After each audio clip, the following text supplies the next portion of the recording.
paar maanden geleden reden we in de nieuwe Volvo V40. Daar waren we heel enthousiast over. En s'avonds spraken we onder andere met de designer Simon Lamarra over hoe dat nou gaat, zo'n auto ontwerpen. Waar je rekening mee moet houden, hoe je zorgt dat het echt een Volvo is enzovoort. En geloof wie hier is, de meneer zelf. And we're going to talk with him about designing two new variants. So this is the V40. This is the V40R design. So the whole point here is we're off from the V40 success is we're trying to spread it to more customers so we can spread our customer base and bring more people into the brand. But basically people who buy this car, they want something different. They're a bit more extrovert. They want to, express themselves a little bit more. They want to be seen more. So that's why we have this So how difficult for you is it to not blow out the side skirts too much or make the spoiler too big? Like how do you find the finesse? Well, R doesn't stand for racing, it stands for refinement also. So, it's not about creating a kit car, it's about creating something that's got a nice, sporty attitude expression, but still in a refined way.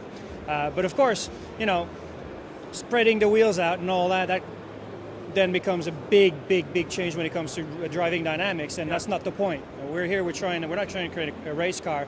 The whole framing of the windows, we have a theme going here, where we have color coordinated on the base car. Here we have the silk metal on the mirror and in the window frame. So that is an R trademark. We have the big, diamond cut wheels. Of course, that is, nice wheels is half the job. Yeah. So we have the bulges in the corner that give it even more width, and emphasized by these daytime running lights even further out, give us that, that really get out of my way. Yeah. We have silk metal again, following the theme we have on the side lights, and then we have the typical R design, if you want to call it a mustache, that really gives it that graphical, thing that you'll see from far away. Oh, that's an R design. And of course, Rebel Blue. Rebel Blue is a color that's going to turn your heads around. So in the back we have integrated diffuser, with a typical R design execution and big tailpipes. It just gives you a very strong, sporty expression, and that's what it's all about. Now the nice thing on this car is on the interior, where we've done some new stuff. Let's have a look.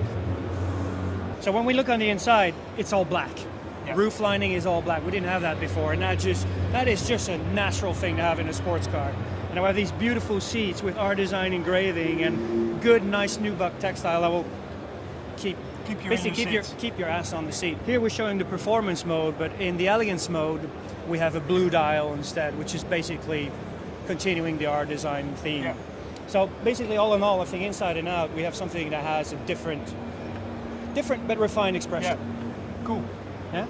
Let's have a look at the cross country. Because as you said, it's not an off-road car. It's an all-road car. And there's a bit of a difference there, obviously. Off-road, you're going to go climb mountains. Yeah. You're not going to go climb mountains with this car, but you're going to go get to the mountain. And then you're going to have to climb the mountain. We still angle the styling of this car towards a sporty intonation, because the base car is very sporty. Because it's low, it's wide. Exactly. So I see this more as a gravel cruncher than a mountain climber. So we start with wheels. And what we did is we picked bigger wheels on it, more rubber. That means that you have a more capable car already. You can take tougher roads. Yeah. Have a higher suspension, so we raise the car because people like to sit high in these cars. How much do you actually raise? Overall, it's 4 centimeters. So it's quite a lot. We could do more, but here, because of the sort of basic car design, we felt that, keep it... It doesn't need to look like it's going to topple over. No, it needs to look well planted. That's what the big wheels do. Yeah.